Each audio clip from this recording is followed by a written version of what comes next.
Diálogos noctámbulos. Presenta.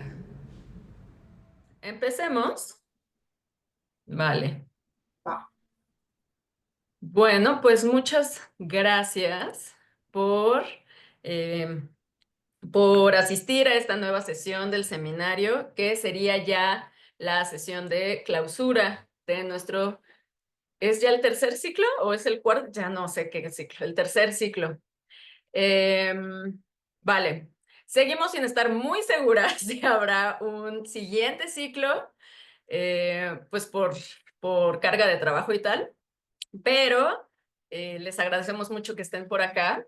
Y en esta ocasión tenemos como invitada a Leela McKinnon.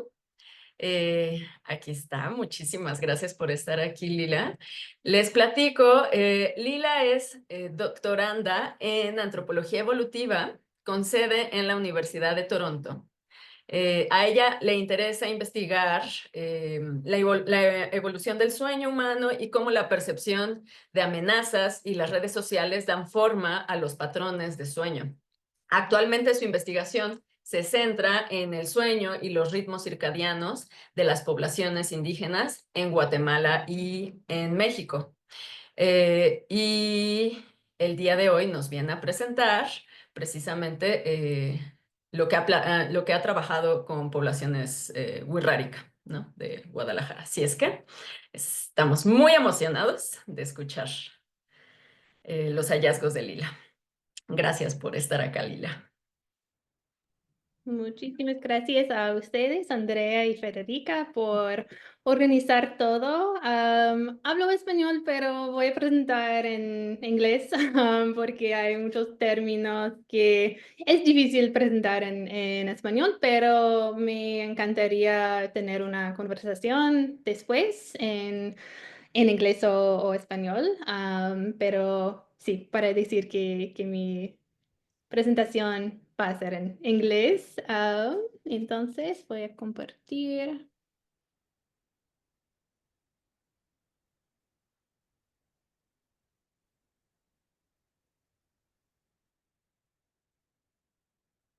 Ok. Sound check, screen check. ¿Todo bien? Todo bien. Excelente. Okay, then I will go ahead and get started. I'm so excited to be here. This is probably the first time that I'm sharing such an extensive presentation about my PhD. I've presented in smaller parts before, but this is such an exciting opportunity to really bring everything together. So I'm really honored to be able to present here, and I appreciate the invitation. I will be talking about urban migration and sleep health in Indigenous Wixárika communities in Jalisco. But I'll start out with a quick outline. So I'll share a little bit of just a few minutes of who I am and how I got here. I'll talk about the research context and our community, our participant communities as well, and then share our overall research question. We have two studies that we have been working on for the past couple of years, and so the analysis is a bit more finalized. One of these papers is in review right now. The other is should be in review in the next couple of months. And so the first study is on environmental safety and sleep. The second study is on social safety and sleep. So I will share what we've been working on with those. And then I have two works in progress that are in various states of completion or incompletion. So one is on circadian rhythm, and the second is more of an idea that I've collected data for, but I haven't done much analysis on. But I'll share with you what I would like to do to improve our understanding of 24-hour sleep time through nap validation analysis. And we should have plenty of time for discussion and questions at the end. So about me, how did I start on this anthropology journey? I did do my undergrad, my bachelor's degree in anthropology. I went to the Pennsylvania State University. That's in Pennsylvania in the US. I'm from the US originally. I got my degree in 2013, and I had worked quite a bit in an anthropology, a bioanthropology lab there at Penn State, and I loved it. I loved the research. I loved the data collection, but in 2013, I wasn't quite ready to commit to doing something like a PhD, commit to doing something for such an extended period of time. And so I took a few years off from 2014 to 2018. I worked in an ophthalmology office. That's an eye doctor. And that was an amazing experience because I really liked the healthcare side of things. I really liked seeing that clinical application of healthcare. And so while I was in that role, I started thinking about how I could incorporate health questions into a future PhD. And I knew that I wanted to stay in biological anthropology. So in mid 2017, I started to look for research that I could continue working in biological anthropology, but also work in some questions about health. And I started reading papers by this researcher named David Sampson, who maybe some of you have heard of. He's kind of a big deal in the sleep sleep area of research. So I started to read these papers. He published a few papers between especially 2016, 2017. And I read these papers, including the evolution of human sleep, where he described sleep-wake behavior in Hadza hunter-gatherers. And I just thought this research sounded like exactly what I was looking for, and where I could work with questions in biological anthropology and a little bit within evolution, but still have really concrete health applications. And sleep is a good example of that because sleep is such an important component of health. And so I applied, and I'm very happy to say that I started in 2018 my PhD in evolutionary anthropology at the University of Toronto. So this is a photo a few years ago of me and Dr. Sampson and others in our lab. A couple of these people have since graduated and moved on to other things, but we still have 4 PhD students and 1 master's student in our lab. And we're the Sleep and Human Evolution Lab. And we have research all over the world. So Dr. Sampson, of course, has some pretty influential sleep papers from small-scale populations in Madagascar, hunter-gatherers in Tanzania. His student Ming works in South Africa with pastoralists. This is his student, Kaylee. She's actually the only one of us who does non-human primate sleep research. She works with non-human primates in captive populations, so in zoo populations. She is including groups from a zoo in Switzerland, but she also works in the US, in zoos in the US. Several of us have done work in the US and Canada. And then, of course, there's me. My main project is in Jalisco, but I've done some work in Guatemala as well. But today I'll be focusing for the rest of the time on my PhD work, which is in Jalisco. So again, my PhD is about rural to urban migration in communities of Indigenous Wixárika people living in Jalisco, and in particular, what effect this migration has on their sleep. So Wixárika people are part of a comunidad indígena in the central and western Mexican states of Jalisco, Nayarit, Zacatecas, Durango, and San Luis Potosí. It's kind of hard to get an estimate of how many Wixárika people there are living in Mexico. I've seen recent census of like this really broad range of numbers, like 50,000 to 80,000 people. The reason for this, as far as I understand, is that communities are so remote. So this is a photo on the left here of the view looking out from one of the remote communities that I visited, and it's just difficult to reach some of the communities. And so getting a census count can be difficult. But there's many areas of health and population research that are also just understudied, that just haven't been done. So unfortunately, like honestly, Indigenous groups worldwide, there's an ongoing loss of traditional territories. especially threats to Wixárika territories because of silver mining. Mining companies are really like to have a lot of interest in setting up mines in Wixárika territories. And so there's continued land disputes over that and other sources too, but silver mining has like historically been an ongoing challenge. And in these rural communities, there's continued challenges and difficulties in economic and educational opportunities as well. And so partially for this reason, there's increasing migration to Mexico's larger cities, especially younger people move to cities like Guadalajara, which you're seeing on the right-hand side. People move to work as artisans.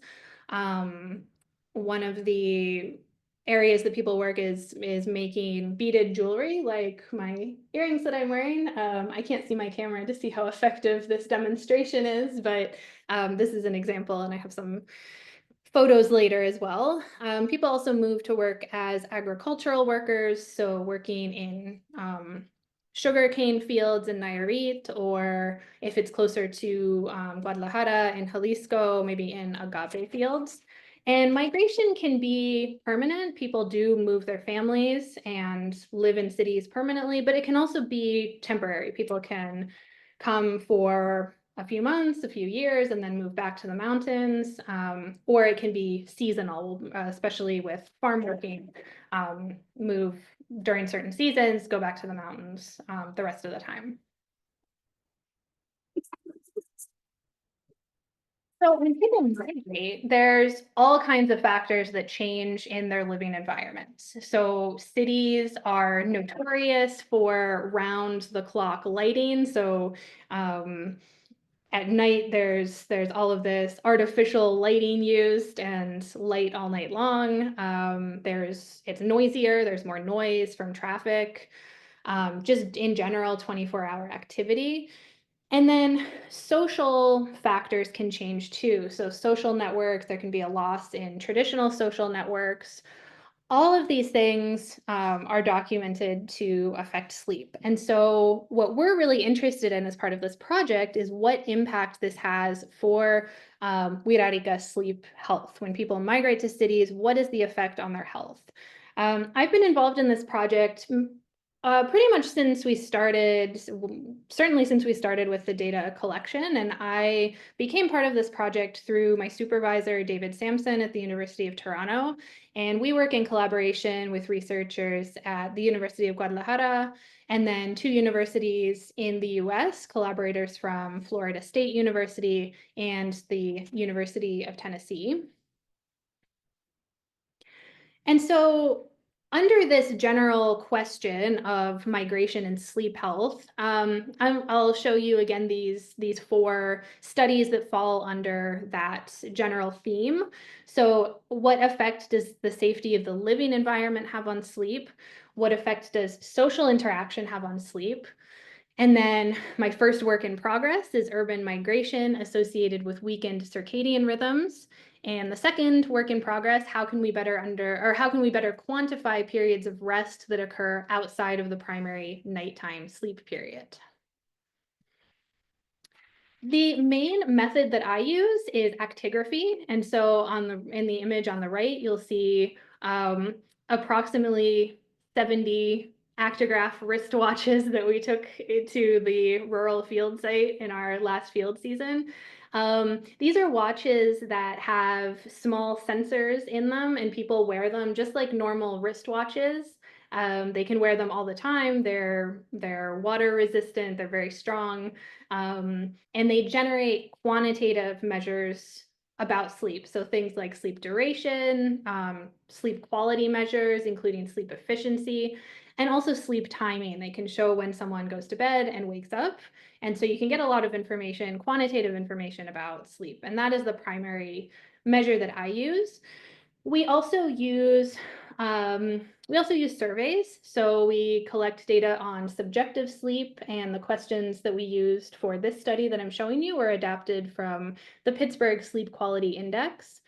We also ask questions about self-rated mental and physical health.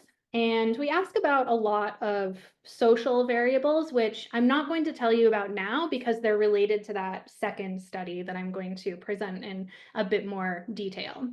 And we've also done qualitative interviews with a subset of participants with each field season. This is the quantitative output of the watches. And so in each row, this shows 48 hours. And so if we're just looking at the first row as an example, this red period is the sleep period. So here we can see that this person slept from about 11:45 to about 6:45. But the watches also capture time awake during the night, for example. So this, the black lines are activity, and so the more pronounced lines are higher activity.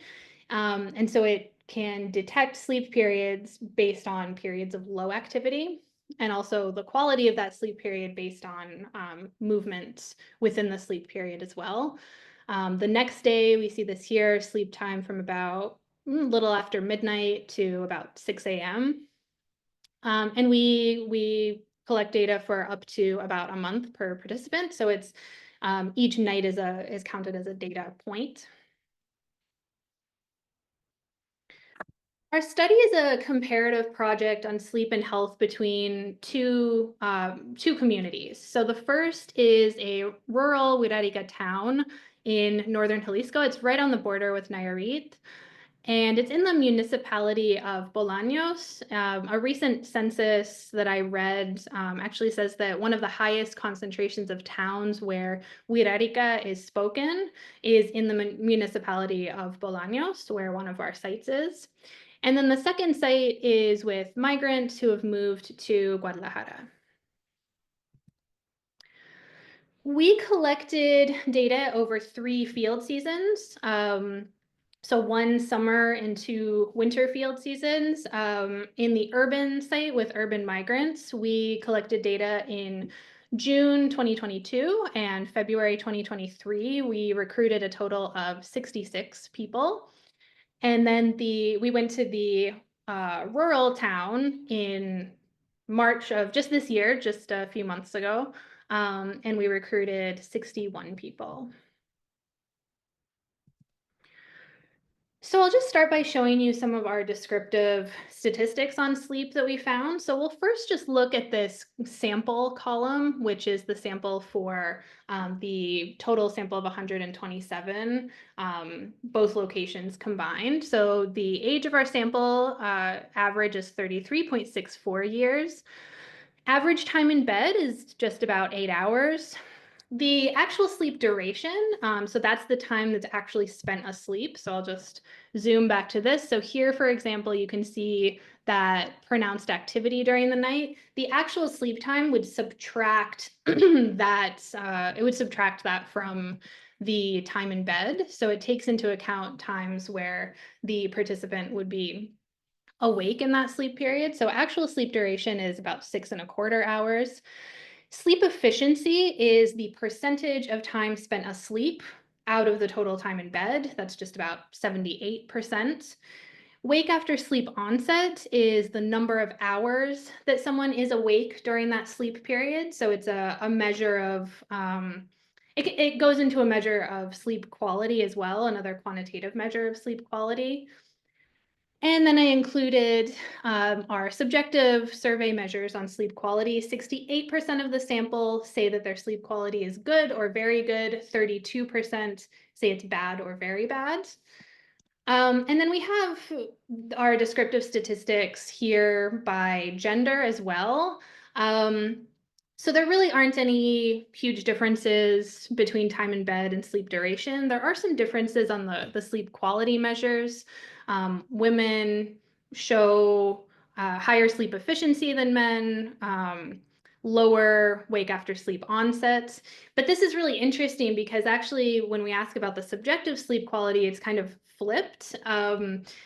64% of women say their sleep quality is good or very good, while more men say that it is. It's 75% of men who say their sleep quality is good or very good, and more women than men say that their sleep quality is bad or very bad, so 36 versus 25%. So it's interesting to me that the objective data, the wristwatch generated sleep data, are kind of opposite. And that's something that has come up on a lot of the analysis that I've done. This is the same column on the left, but here I just have this divided by urban and rural samples just to see how the descriptive statistics change by sample. So here are our measures, our actigraphy measures are pretty much the same. There's not much difference between groups. So time in bed is about the same, sleep duration is about the same between groups. Sleep efficiency, wake after sleep onset, all of our actigraphy measures look about the same between urban and rural groups. The subjective quality, again, is a bit different. So 62% of the urban sample say their sleep quality is good or very good, while 74% of the rural sample say so. The rural sample subjectively reports higher sleep quality. And then that's reflected the inverse here too on bad or very bad sleep quality. 38% of the urban sample say it's bad or very bad, while only 26% of the rural sample look at that. So this is the first paper analysis that I'll show you, the effect of environmental safety on sleep. And the basis for this analysis is that although sleep is absolutely critical to a number of physiological processes and really necessary to maintain physical and mental health, sleep is also dangerous. Sleep is a dangerous state. When we're asleep, we are unconscious. We're not able to respond to potential sources of threat in our surroundings. And I think that these three classic images on the screen represent that inherent danger that we understand that we experience while we're asleep. And it's thought that in our evolutionary history, humans would have been especially vulnerable to danger while they were asleep because we're the only primates that sleep exclusively on the ground. And it's thought that because of this increased danger of sleeping on the ground, humans evolved to have these flexible characteristics in our sleep that increase safety. And so a couple of points that have been observed in human sleep are that we have relatively short sleep duration.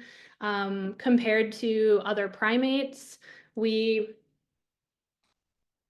have relatively shorter sleep duration, but we have, it looks like we've conserved REM sleep.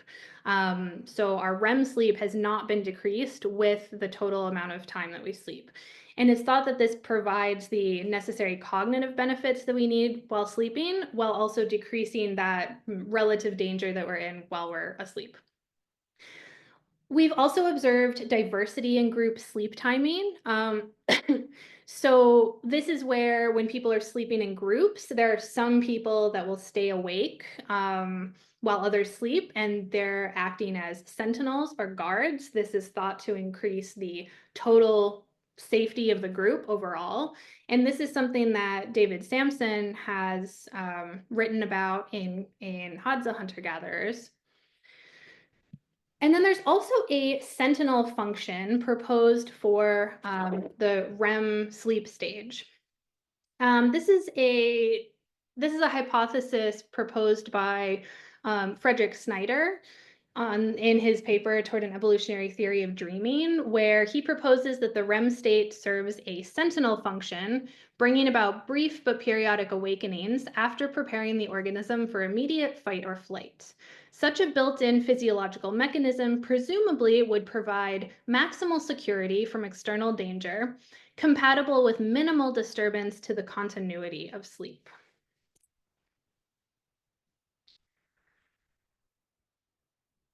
So why is this important in the context of urban migration? It's important because living environment and perceived neighborhood safety are associated with sleep patterns and sleep quality. So this is what research has shown, that when perceived safety of the sleeping environment is lower, sleep quality is also lower. And so sleep appears to be really responsive to perceived safety. And so what it looks like is that these evolved safety mechanisms might still be seen in human sleep patterns and might actually be part of what's going on with sleep disturbance and perhaps in some cases with sleep disorders. And this is really important to discuss in the context of migrant sleep because there are numerous stressors and safety concerns in the living environment that migrants are more likely to experience. Unfortunately, migrants do experience increased safety threats, and this is especially the case for Indigenous migrant women who experience absolutely disproportionate threats to safety. And this is the case globally, but something that we also want to keep in mind for our sample of Indigenous Wixárika migrant women. So with this background in mind, for this study, our hypotheses and predictions are first that urban migration is associated with lower perceived safety. Here we predict that perceived safety in the urban location will be significantly lower than the rural location. Second, that perceptions of safety affect sleep quality, predicting that greater perceived safety will be significantly associated with quantitative markers of sleep quality. And finally, that the effect of safety on sleep differs by gender. So predicting that perceived safety will be more strongly associated with women's sleep quality than with men's sleep quality. So again, the primary variables of interest were actigraphy-generated quantitative sleep measures, but here I focused on two measures that I showed you in the descriptive statistics slide. The two measures that correspond to sleep quality, so sleep efficiency and wake after sleep onset. The survey measure that I focused on here was perceived neighborhood safety. And this question is the average of the two questions: how safe do you feel when walking down your street alone after dark? And in general, how safe from crime and violence do you feel when you're alone at home? And both of these questions are out of a scale of 5. So from 1 meaning very unsafe to 5 meaning completely safe. And I'll show you here the statistics on just the averages here. So for perceived safety, the mean of the two scores by location, we see here that the mean safety score is 3.76 out of 5, which is in the rural location, which is significantly higher than the 3.19 in the urban location. I was interested to see how these would break down by individual questions. And I think that what we see is really informative, that safety walking alone at night, there's not much of a difference between urban and rural location. But there is a big difference of safety alone at home. So the rural location reports significantly higher safety alone at home. And again, this is out of 5. 4.31 out of 5 is extremely high perceived safety alone at home. And that is significantly higher than the urban location's 3.41. I used linear mixed effects models to look at the interaction of gender and perceived safety to address the third hypothesis. And so here I have these, I'm showing separate models for the urban and rural locations. And here I find that the interaction of gender and perceived safety is significant for sleep efficiency and wake after sleep onset only in the urban samples. There's no significance in the rural samples. So I'll show you here what that looks like. These are interaction plots for sleep efficiency. And so here on the left is the urban sample. And here we can see that for women, sleep efficiency increases with perceived safety. For men, it's really interesting. Safety or sleep efficiency decreases with greater perceived safety. For the rural location, for women, there's really no effect of perceived safety on sleep efficiency. And for men, perceptions of safety increase sleep efficiency. We're kind of looking at the inverse here for wake after sleep onset. Again, this is awakenings during the night, so it is kind of inverse of sleep efficiency. And so we see similar patterns here for women. Those nighttime awakenings decrease with higher perceived safety, but for men, they actually increase. There's more nighttime awakenings with higher perceived safety in the urban group. In the rural group, again, women have not much of an effect, whereas men, we see a decrease in those nighttime awakenings with greater perceived safety. So hypothesis 1 is supported. Perceived safety in the urban location is significantly lower than the rural location. Hypothesis 2 is rejected. Greater perceived safety itself is not a predictor of our sleep quality measures. And hypothesis 3 is supported, but only in the urban location. So yes, perceived safety is associated with higher sleep quality for women in particular, but this is only observed in the urban location. So first of all, safety is not a predictor of sleep quality in the rural group. I think that this might have to do with the rural group just overall reporting feeling safer. I think that safety concerns just aren't as much of a worry for people, and so I think that that's why we didn't really see a whole lot. Why we didn't see it as a predictor. I think there's just not really the variation in the rural group necessarily. But we do see that the perception of safety is much lower for the urban group, and that main difference is safety while alone at home. And so I think that this is an important takeaway just in terms of identifying what kind of improvements to living environment might also improve sleep health in migrants.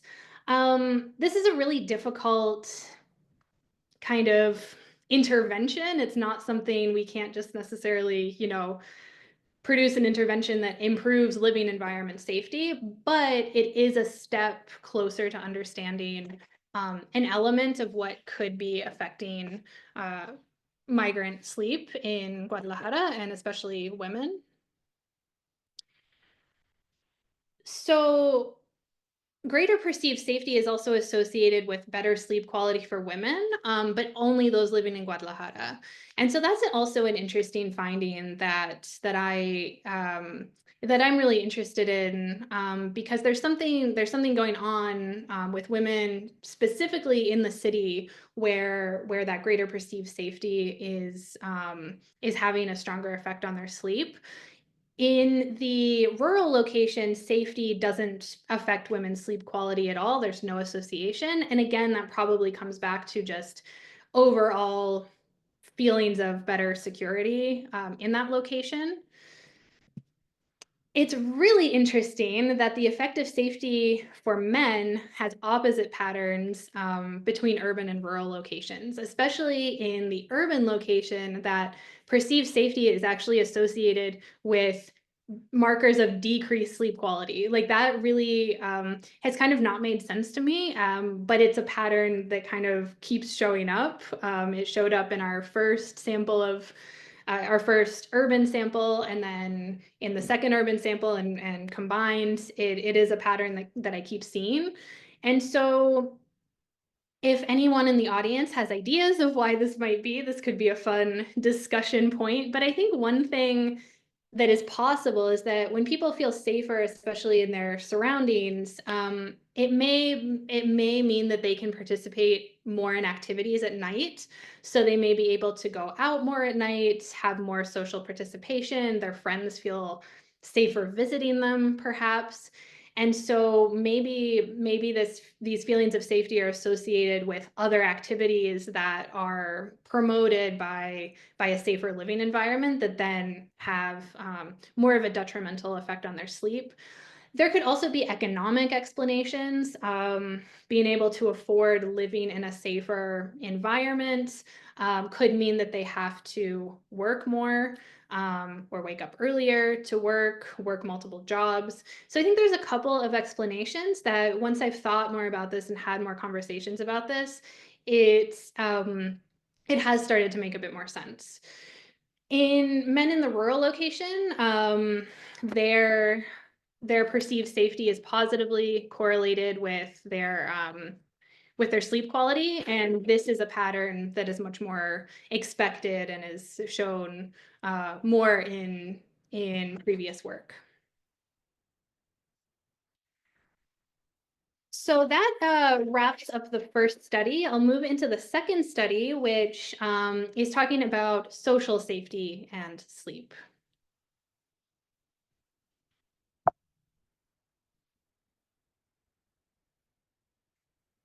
So in addition to being responsive to potential physical threats, we also know that sleep is responsive to social threats. Social threats are things like social strain, loneliness, negative interactions, things like that. And so what our team wanted to do is we wanted to apply social safety theory to this work on sleep. And social safety theory proposes that socially threatening situations, so social situations like aggression with other people or conflict with other people, being isolated, rejected, left out, excluded, things like that, that these are very strong predictors of health outcomes. And this has been support for social safety theory has been strongly demonstrated in the link between these social threat situations and a wide range of poor health outcomes. As well as that, so a good example here is that discrimination has been shown to predict inflammation, so something like CRP markers, more than non-social factors, so something like income. And then for the context of this analysis, we also think that sleep could be a mediating factor between social threat and sleep. So our hypotheses under the social paper are that social threat is associated with mental and physical health. So more social threat will be associated with worse health outcomes. And that these outcomes are mediated by poor sleep through direct and indirect effects. The second hypothesis is that sleep quality is associated with emotional dysregulation. So where worse sleep would be associated with more emotional dysregulation. This will make more sense once I go through more of the survey measures that we have, I think, in the next slide. Yes. So here I'm going to take the opportunity to tell you all about that range of survey measures that we included that I alluded to earlier in the talk. So first of all, we looked at self-reported physical and mental health, where 0 is excellent health, 4 is very poor health. We looked at past month sleep quality. This is subjective. I've already talked a little bit about this on my descriptive statistics. We included the 3-item loneliness scale as a measure of social threat. So an example of one of these questions is, how often do you feel isolated? With 1 being hardly ever, 2 some of the time, and 3 often. Another measure of social threat that we used is the test of negative social exchange, or TENS. And this is a long questionnaire with a range of scenarios like, how frequently was someone rude to me, or how frequently did someone yell at me, scold me, make me feel excluded. It includes a range of social threat situations, where 0 is that never happened, 9 is that frequently happened. And then we had the difficulties in emotion regulation scale. So this is an example of a question here is, when I'm upset, I become out of control. So 1 is almost never, and 5 is almost always. And again, we looked here at the mediation, sleep as a possible mediating factor between social threat and health. So we wanted to see if sleep, or any sleep measures, act as a mediator or a middle step between social threat and health. So this way we could look at any indirect effects that social threat might have on health through sleep. So here's some descriptive statistics of these survey results. So we have columns for men and women and then our overall sample. So women report better physical and mental health, although that difference is only statistically significant in mental health.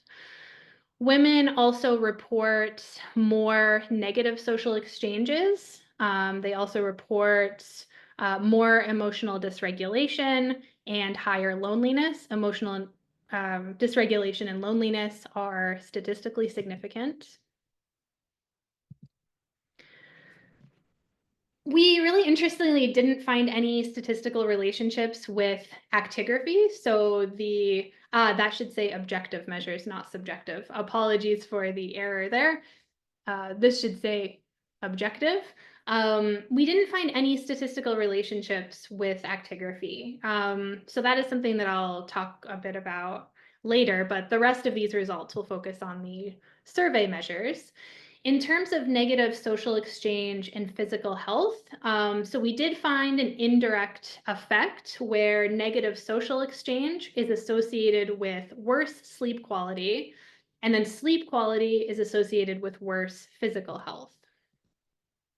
We also found that there is a significant mediation between negative social exchange and mental health. So that's what we're seeing here on this mediation analysis, where negative social exchange has both an indirect significant effect through past month sleep quality and a direct effect on mental health.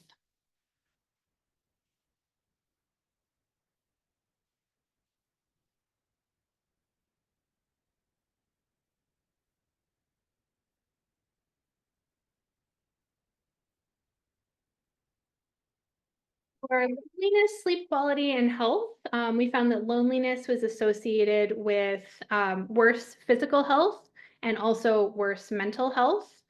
And we found that sleep quality was also associated with physical and mental health, and that was including when we adjusted for age and loneliness was model. And then finally, in sleep and emotional dysregulation, we found that sleep quality was associated with worse emotional dysregulation. So worse sleep quality predicted worse emotional dysregulation. But then actually when we included loneliness in that model, it removed the sleep quality emotional dysregulation relationships, the significance of the relationship. So hypothesis 1 was supported. Loneliness is associated with physical and mental health, and negative social exchanges are associated with health through sleep quality as a mediator. Hypothesis 2 is partially supported. Sleep quality is associated with worse emotional dysregulation, but including loneliness in that model, again, removes significance. So it's not really surprising that we found that loneliness is directly associated with worse physical and mental health, but it is also really important to document. This association is demonstrated in many populations, in a lot of health and anthropology literature, but it's still important to document, especially in these groups, especially in Wixárika groups. And we also found that negative social exchanges are both directly and indirectly associated with health through sleep quality. And so more negative social interactions directly have a relationship with mental and physical health, decreasing perceived or subjective mental and physical health. But then there's also a relationship with negative social exchanges detrimentally affecting sleep quality as well, and then sleep quality also affecting health. And so that's important that we want to highlight in this work. I think that one finding that we shouldn't forget about through this social paper is that there's no association with the actigraphy data. All of the associations between social variables and sleep were with subjective sleep. And so so there is this disconnect between self-report and actigraphy in some way. It identifies that there is this disconnect between subjective and objective measuring of sleep. Perhaps there's some kind of bias in reporting. Perhaps people are, reporting how they feel about their sleep that's not exactly in line with what the numbers are showing. But I think this is really interesting, and we've been finding through our analyses that subjective measures of sleep do tend to line up better with the health outcomes. And I think that's a really important piece of this, that maybe the subjective sleep measures are somehow a better reflection of mental health, of emotional state, perhaps reflects better how they feel in the moment that they're being surveyed. I think there's various potential reasons for this, and it's something that I would be happy to discuss a bit more after this presentation as well. So to conclude this section on our first two studies, I just wanted to share some qualitative results to provide some insight into what migrants perceive as being their experiences of what factors disrupt or affect their sleep.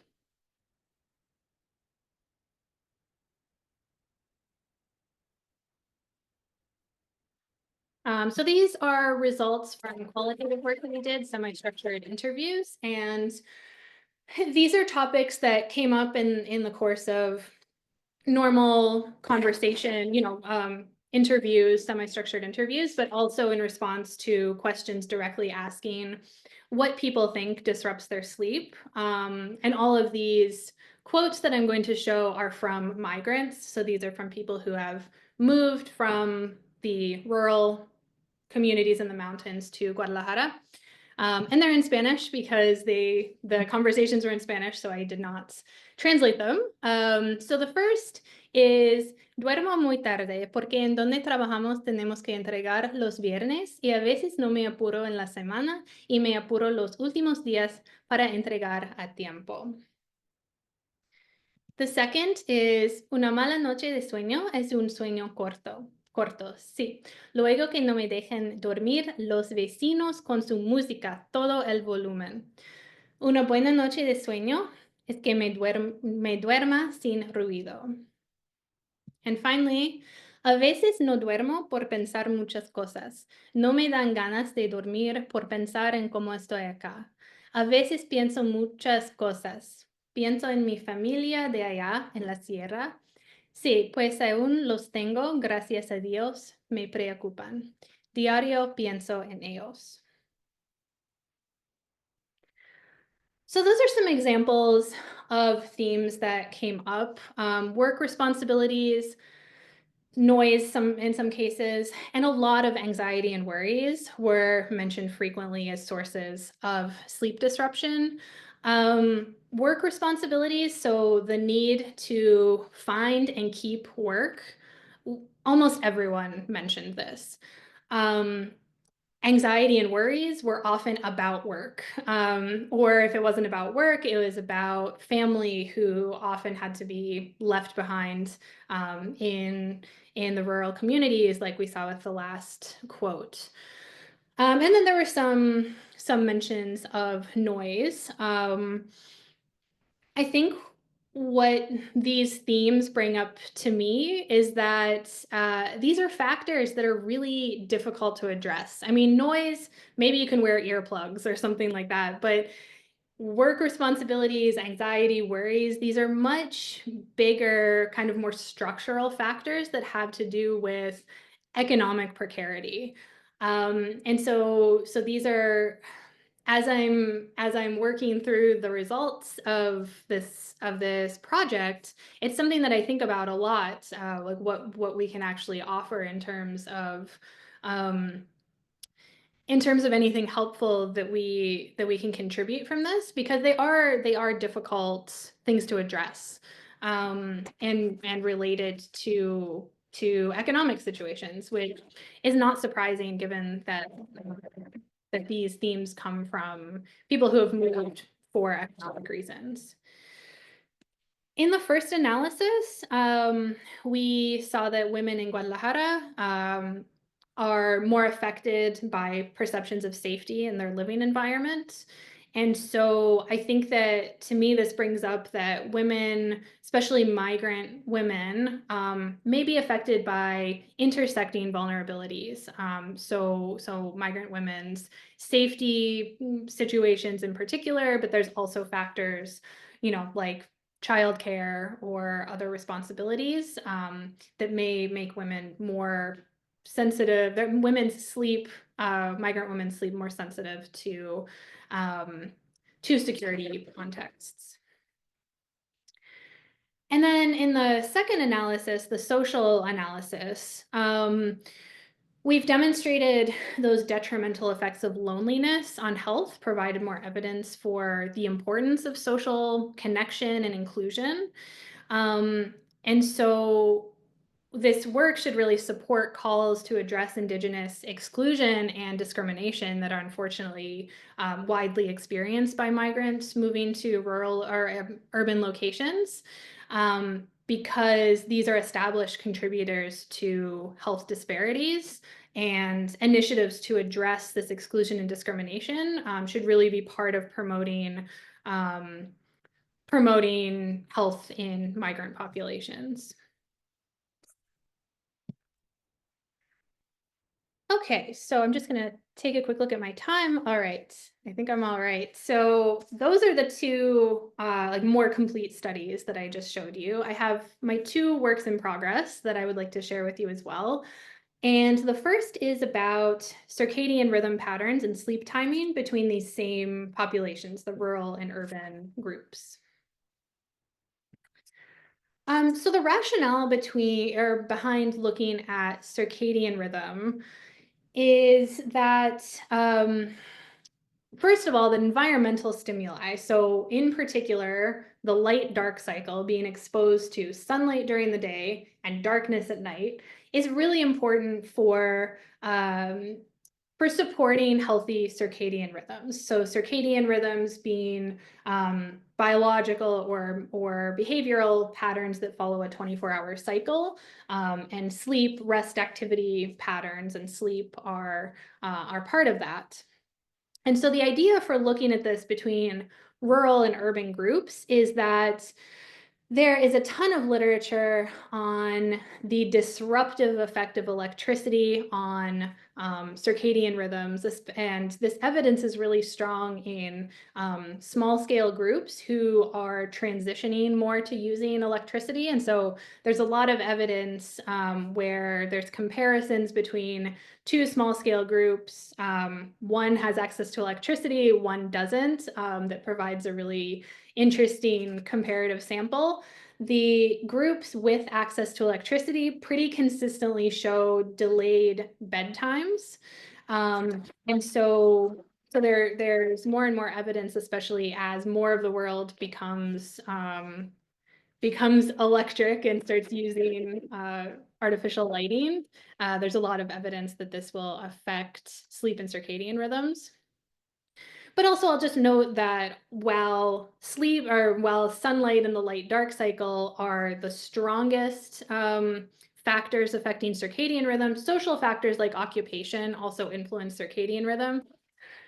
People who work shift work, there's a lot of literature on the effect of shift work in disrupting circadian rhythms, for example. So rest activity data can be used as a measure of underlying circadian rhythms. So rest activity data or patterns, meaning the patterns in which people have periods of high activity and then periods of rest, so like nighttime sleep. And rest activity data are generated from actigraphy. We have rest activity data from all of the work that we've done. And so we can look at the consistency and the strength of these patterns, and this can give us an idea of someone's underlying circadian rhythm health.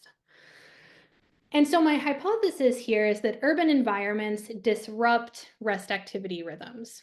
And I would predict here that urban migrants will have less stable, more variable rest activity patterns, as well as later sleep timing than those living in the rural community. I will go through these circadian rhythm variables in the next few slides, so I'm not going to read through those now, but I use 3 measures of circadian rhythm and the midpoint of sleep from 124 of the same individuals that I presented in the previous analyses. And I analyzed here with linear regression models where the circadian rhythm variable, or the sleep midpoint, was modeled as a function of location and controlling for occupation, so artisan versus non-artisan, plus age and gender. So the first measure of circadian rhythm is relative amplitude, and this you can think of as the general strength of the rest activity rhythm. So a higher relative amplitude is more variation between active and inactive periods. So you're thinking about active periods are way up here on the graph. Inactive periods are much lower. It's healthier to have that variation. So a higher relative amplitude is more of that variation if you think about difference between more active versus less active. Lower relative amplitude is less variation, more of like a flat line. And in this analysis, I found that there was no significant difference between location or population between rural and urban, and none of the other predictors was significant either. The next variable is interdaily stability. So this is the degree of regularity in the rest activity rhythm. So a higher interdaily stability is a more stable circadian rhythm. A lower interdaily stability is a less stable rhythm. Here again, I found that location, urban versus rural, there's no difference. But I found that women have significantly higher circadian rhythm stability than men. And then the third and final circadian rhythm variable is intradaily variability. And this is the degree of fragmentation of rest activity periods. So a higher variability would be more fragmented circadian rhythm. Lower variability is lower fragmentation.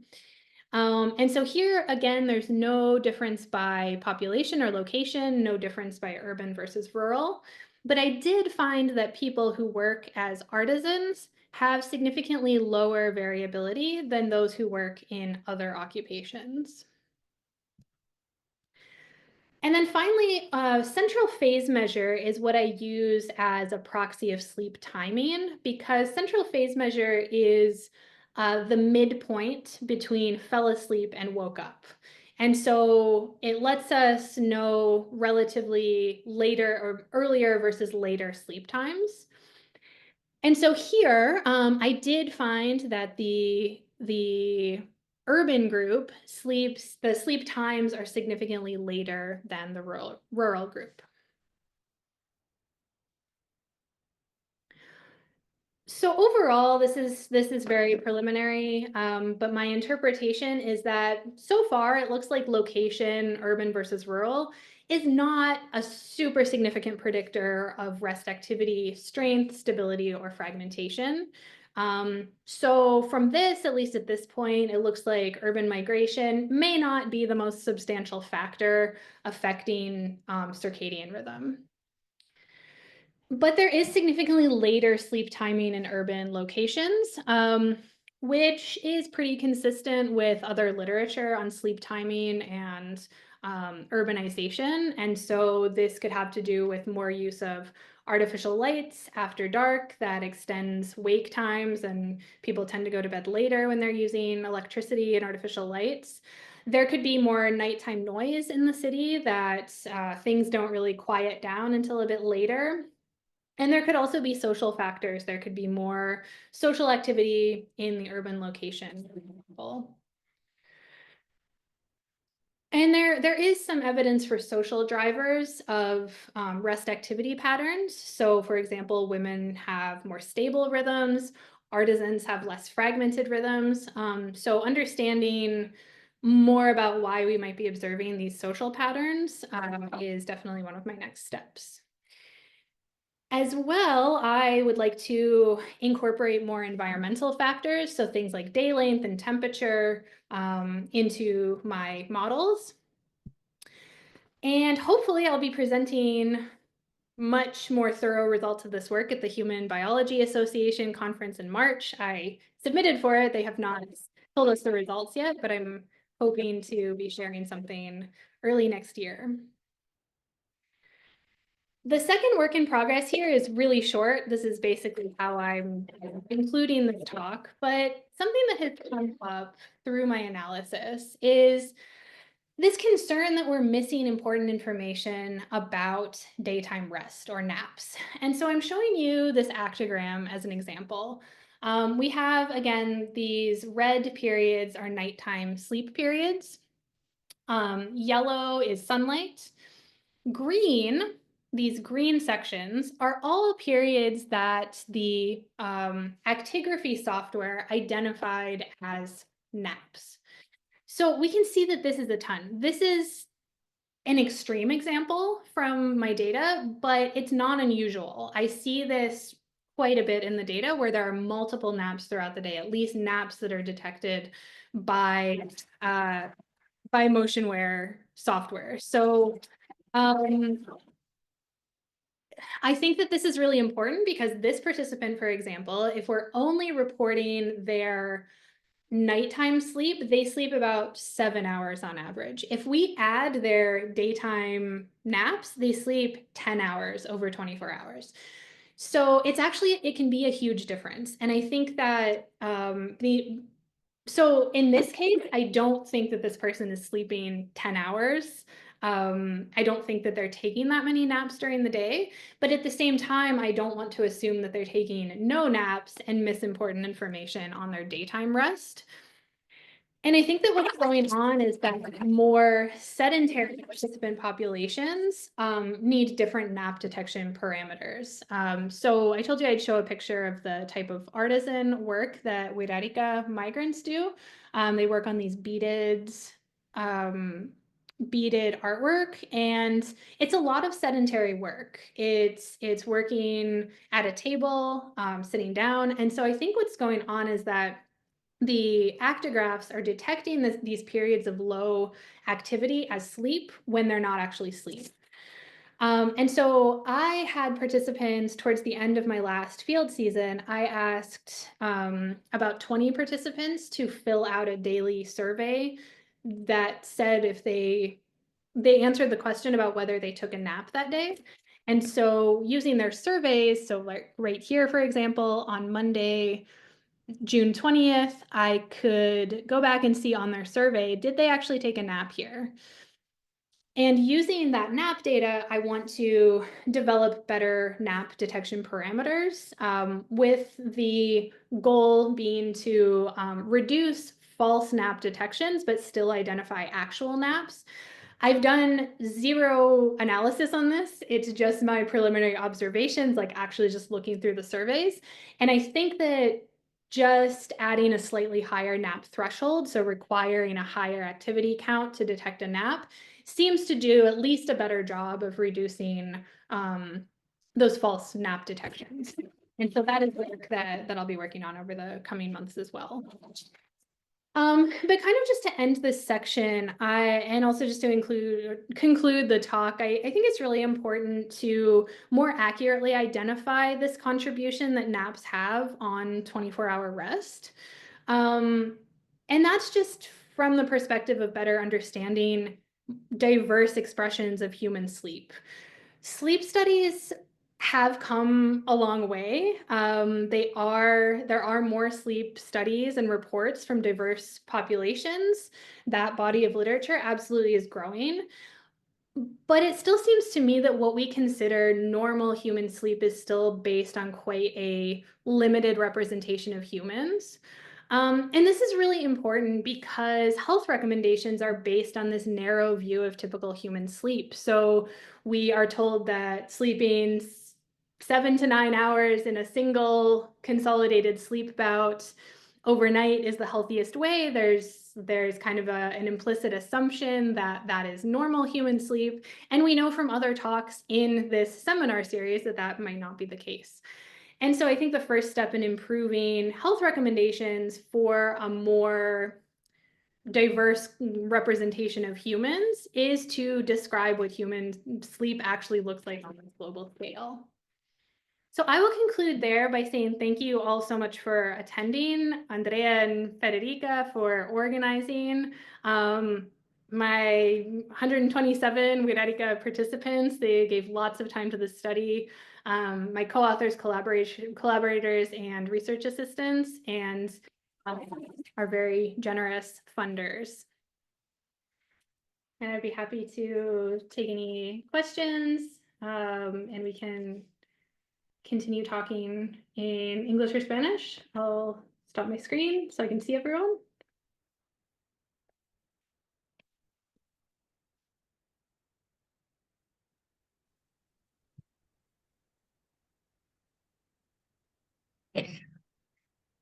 Ay, muchas gracias, Leela.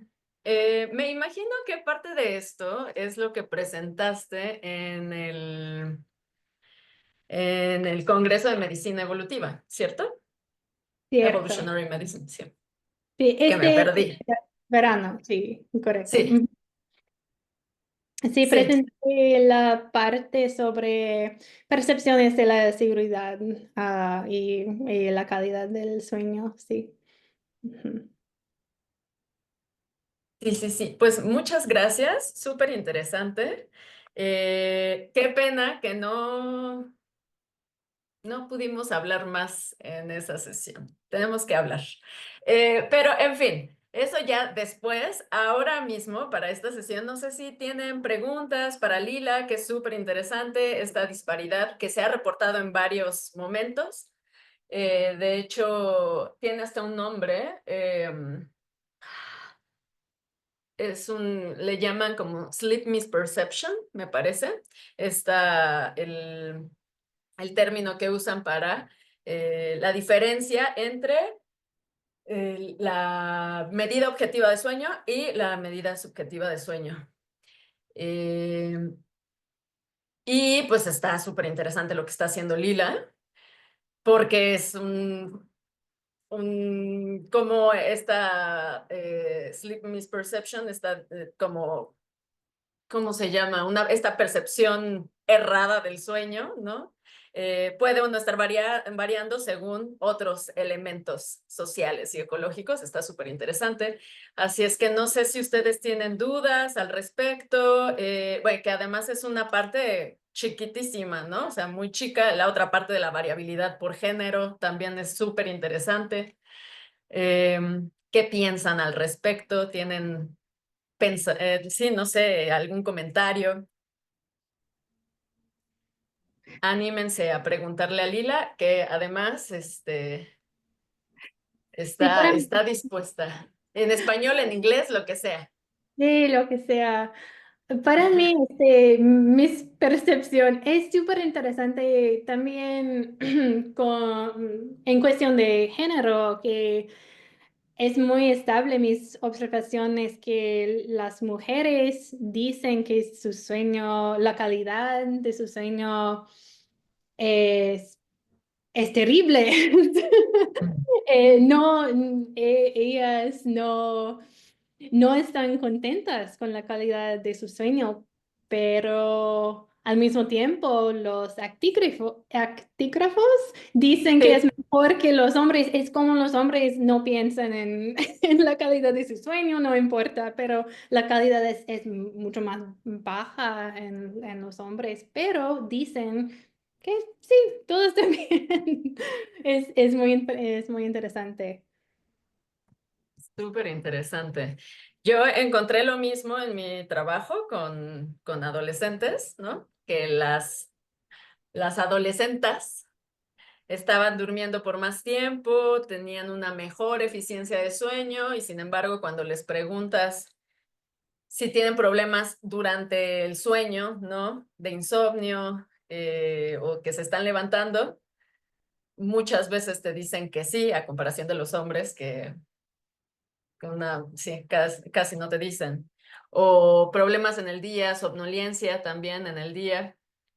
Las mujeres reportan más y también valoran peor la calidad en general del sueño. Entonces, Entonces empieza en la infancia, quizás, o al menos en los no, sí. Ujú. interesantes. Sí, Creo que empieza desde que nos empezamos a socializar como, ¿no? O sea, según el género y la O la socialización identidad. cultural, ajá, ¿no? Ujú, Del wow. género, ¿no? Entonces, pues, ajá. tiene todo el sentido del mundo que haya pues, como quizás una curva de incremento, ¿no? Si pudiéramos empezar a hacer ese tipo de estudio, de evaluación con una población muy joven, como de niños y niñas, no sé, de 5 6 7 años, y darle seguimiento hasta la adolescencia y la edad adulta, lo que yo esperaría ver es justamente ese tipo de polarización de la percepción subjetiva de la calidad del sueño. Y me... Y creo que sí se ha hecho algo así, perdón, creo que sí se ha hecho algo así y efectivamente se incrementa, pero después termina siendo como el gap, ¿no? Se termina reduciendo hacia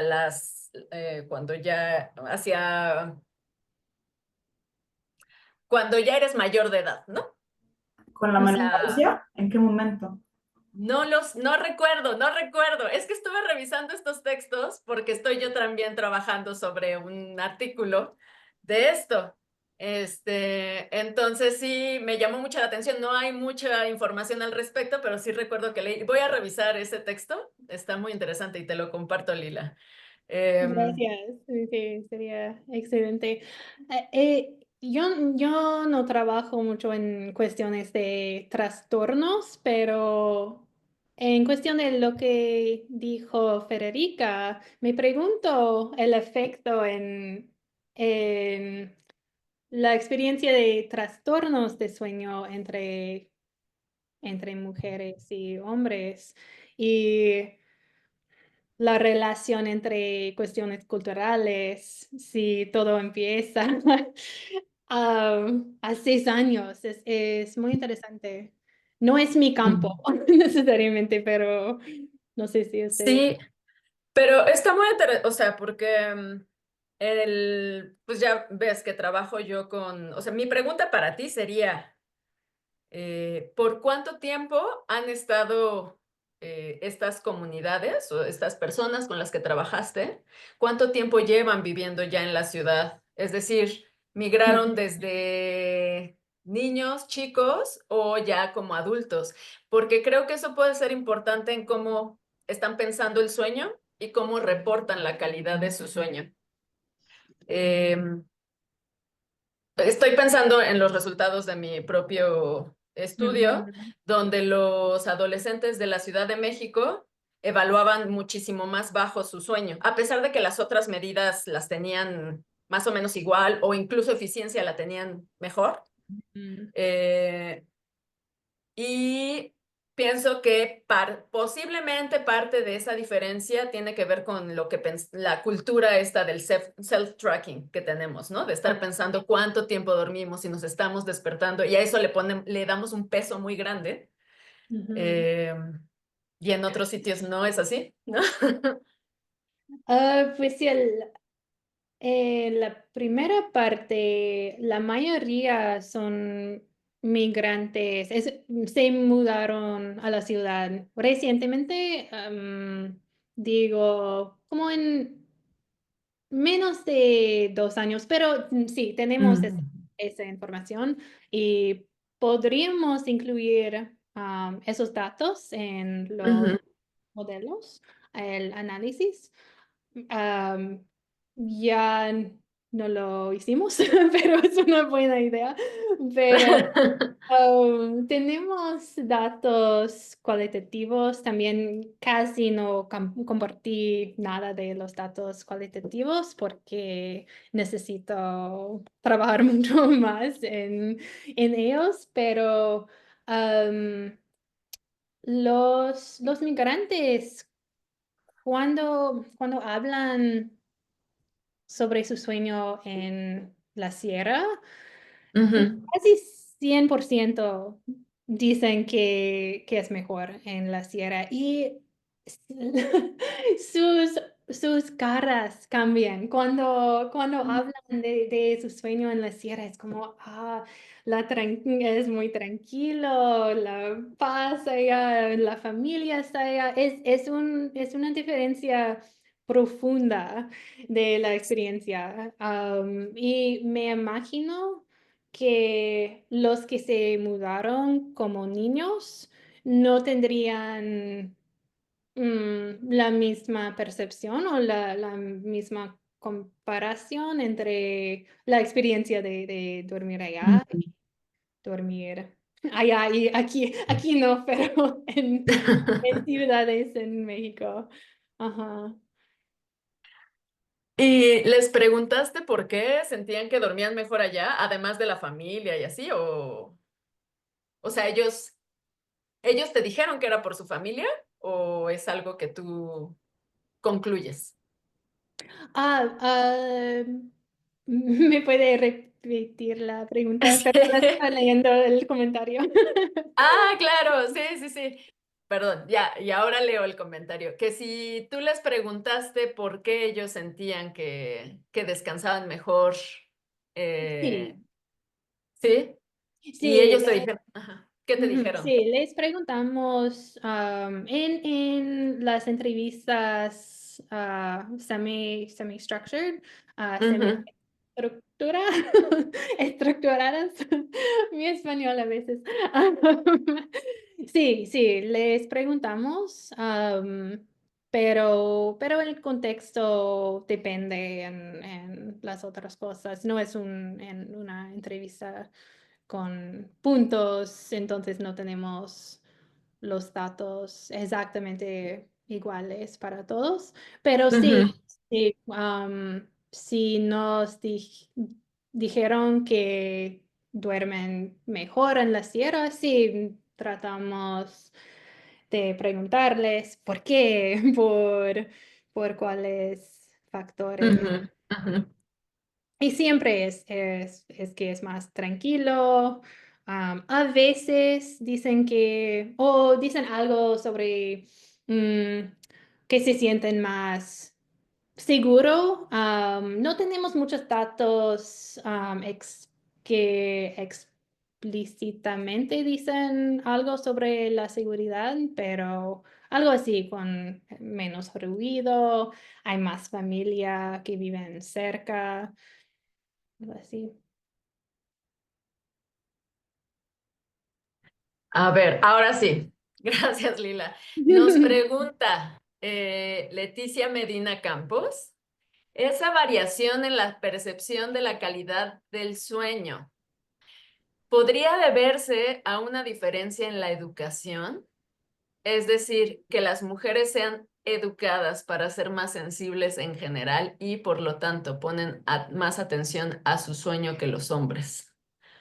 Me encanta esta pregunta. Muchas gracias, Leticia. Creo que es muy importante porque sí, creo que es una parte de la conversación que las que piensen más en la necesidad de dormir bien, por supuesto, piensen más en, mi calidad de dormir no está bien, y porque es algo que veo en mi comportamiento, creo también, porque por supuesto tengo mi anillo, mi Oura Ring y a veces uso los relojes actígrafos y con más información es más fácil estar un poco más preocupado sobre, sobre mm, su propio salud, creo. Entonces sí, creo que podría ser parte de la percepción y tenemos datos en niveles de educación, entonces podría ser interesante incluir los datos de educación o otros datos sobre clase social en el análisis. Y además creo que exposure, expo- La expo- exposición. exposición a información de salud y la importancia de este sueño quizás entre mujeres y hombres, pero creo que sí, y hay un comentario que las mujeres somos más preocupadas. Y eso también porque tenemos datos que dicen que hay la salud mental la- es más baja en las mujeres. Creo que hay más preocupaciones en general y creo que es aún más en cuestiones de salud. Entonces es un comentario importante, gracias. Y gracias por la ayuda con la traducción, Andrea. Ajá. Dicen, en general las mujeres somos más preocuponas. Em, Y, y es muy cierto, me voy a meter en la plática, así burda como yo solo sé ser y hacer. Sí, o sea, estoy totalmente de acuerdo, ¿no? Por ser mujer y considerar subjetivamente tanto mi salud mental como mi calidad de sueño totalmente pésimas, ¿no? Entonces, pues me siento perfectamente representada y buena representante de esta tendencia. Y, sin embargo, me quedé pensando mucho en los resultados, Lila, que en algún momento nos enseñaste del el primer estudio, eso sobre la percepción de la seguridad, ¿no? Ujú. Y de cómo en ciertos momentos, sí, es cierto, Antonio, nos sentimos responsables para cualquier cosa. El estudio sobre la seguridad me parece interesante porque hay distintas maneras de entender lo que es seguridad, ¿no? O sea, por lo que yo tengo entendido, tu estudio iba hacia una concepción de la seguridad en términos de seguridad personal, ¿no? Seguridad de no ser objeto de violencia, por ejemplo. Pero, y con eso me reconecto a lo que acabas de decir, que habría que hacer estudios que tengan también en cuenta o darle un corte más hacia cuestiones económicas sociales, porque, por ejemplo, la seguridad económica es un gran tema, ¿no? Y puede que por algunas personas sentirse más o menos seguras o inseguras desde el punto de vista económico sea incluso, sea un factor de estrés más relevante y que por lo tanto tenga más influencia en la calidad del sueño que, por ejemplo, la seguridad en términos de seguridad física personal. Ujú. Y entonces, cuando nos mostrabas estos datos de que en el contexto urbano, por ejemplo, las mujeres se sienten más inseguras o menos safe, uh, tomando en cuenta ese tema de seguridad personal. Y los hombres, a pesar de sentirse más seguros, pero tienen una calidad del sueño más baja, es Ujú. porque muy posiblemente, no, o sea, yo me imagino la clásica, eres pues una persona que se está moviendo de un medio rural, además persona indígena, ¿no? Que se mueve de un medio rural a un medio urbano, que muy posiblemente tiene que ser proveedor, ¿no? O sea, estás trabajando en un medio que es más o menos hostil, ¿no? Ujú. Y tienes que proveer a ti mismo, a tu familia, muy posiblemente, a la familia que te trajiste a la ciudad, a la familia que eventualmente dejaste en el rancho, que tienes Ujú. que pagar rentas, ¿no? O sea, y todo eso, pues, no, es un stress factor que cómo no va a afectar tu calidad del sueño. Sin duda, sí, creo que la experiencia sería muy diferente y es en algún sentido Es un poco más complicado para los hombres porque en mi experiencia con las entrevistas y todo, los hombres, sería más difícil para los hombres cambiar su rutina por cuestiones de seguridad. Tienen que trabajar, si necesitan caminar en una calle insegura, no importa, tienen que trabajar y tienen que salir todos los días. Y creo que en ese sentido es más fácil para las mujeres cambiar su rutina, depende en el contexto de seguridad. Am, la otra cosa que no dije en la presentación, que es más, supongo más sencillo, es que yo pienso que para algunos hombres no quieren decirnos que se sienten inseguros, que creo que hay un bias en las respuestas porque no quieren decirnos los sentimientos. Y por una parte, podría ser porque no tienen que hacer nada en este respecto, que necesitan salir para trabajar y no importa. Y es un poco, no sé, es triste porque sí hay problemas con seguridad para los hombres también. Am, pero creo que es una posibilidad también.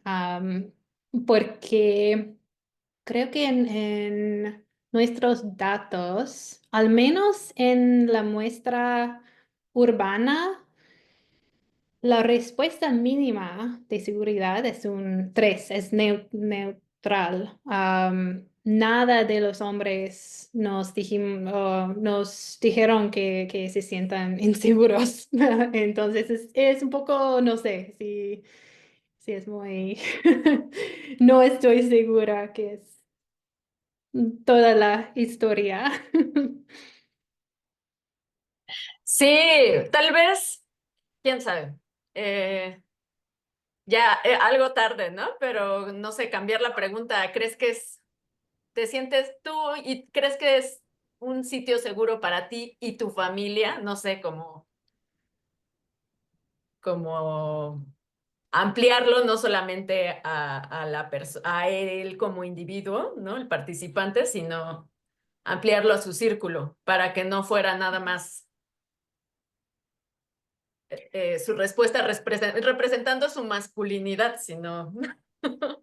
Sí, hay muchas cosas, quién sabe. Y las preguntas de seguridad, la intención Ujú, es preguntar directamente sobre la experiencia personal, porque ujú, preguntan sobre qué tan seguros te sientes cuando estás caminando solo en la calle, pero es ujú. difícil separar la experiencia personal con la experiencia de la familia y las preocupaciones sobre la familia, porque es una gran parte de su experiencia, especialmente para algunas personas. Ujú.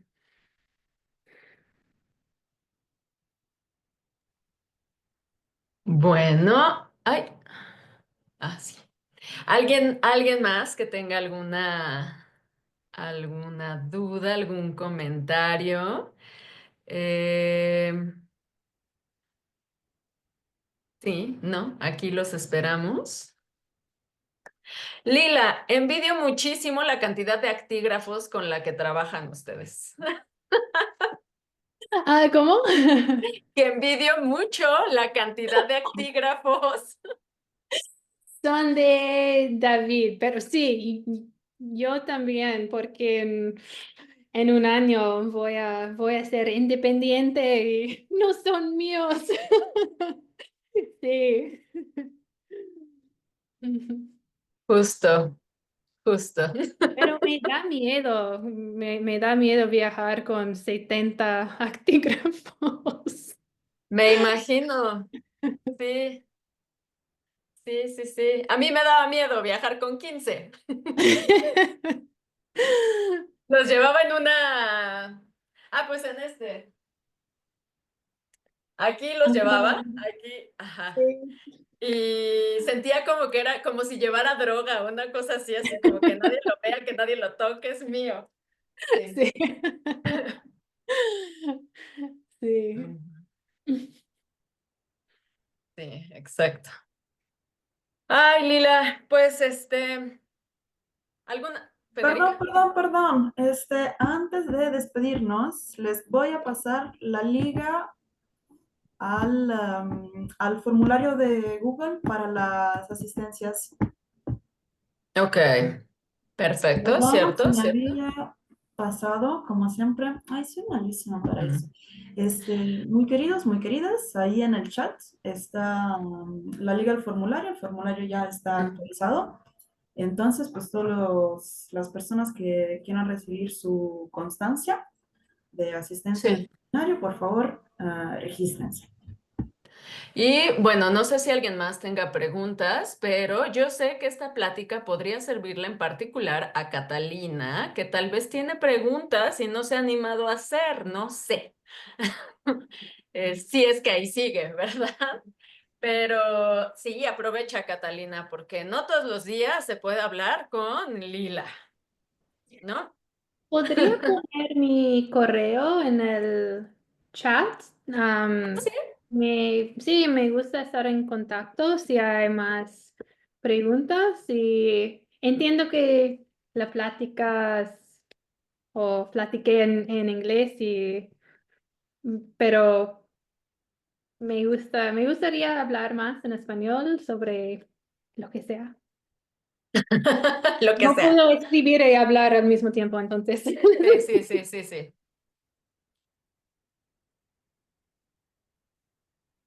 Ok, mi correo está aquí. Ujú. ¿Alguna pregunta o más información? Más información sobre alguna parte, lo que sea. Y muchas felicidades a Andrea y Federica por organizar todo. Es un seminario. Los seminarios es impresionante, lo que hicieron con la serie. Sí, ya ahora cumplimos un año. El año pasado Lila estuvo aquí para el COMAS, Sí. el Congreso de Antropología Biológica de la Asociación Mexicana, ¿no? De Antropólogos Biológicos. Y vino junto con Eric Shatuk, con Gandhi Yetish, o sea, toda una serie de personas imperdibles de los estudios de sueño. Y nos la pasamos muy bien, fue muy hermoso. Así Ujú. es. Y justamente esa semana arrancamos el seminario que yo ya no sabía qué hacer, dónde esconderme, porque mucho trabajo. Sí. Entiendo. Ajá. Así es que, pues muchas gracias por ayudarnos a cerrar este ciclo, Lila, que además es muy simbólico, que estuviste cuando empezó y ahora cuando termina el año. Me encanta la experiencia del año pasado, fue fantástico, mágico estar allá durante Día de Muertos y wow, la Ciudad de México es muy mágico en este periodo del año y sí. Ay, qué bueno que lo disfrutaste. Y bueno, ya última noticia, ¿verdad? Es que por fin conseguimos que subieran 3 más videos de la serie del seminario a YouTube. Los videos los pueden consultar tanto en la página de YouTube del instituto, aunque están mal etiquetados, permítanme decirles, o bien en la página, directamente en la página de este seminario, eh, donde en la sección de sesiones pueden ahí picarle a los videos disponibles. Así es que, pues muy bien. Muchas gracias a todos por estar aquí. Y los mantenemos informados, sí, que para platicarles qué pasa con el seminario o si hay alguna otra actividad relacionada a sueño y sueños. Pero por ahora nos despedimos y además, pues ya vienen vacaciones, ¿no? Las fechas de diciembre, así es que disfruten mucho. Muchas gracias a todos. Gracias, Qué Leela, por... emoción, gracias a todos, gracias Lila, ha sido la mejor clausura que pudiéramos querer. Muchas gracias a ustedes y todos ustedes para, sí, por venir.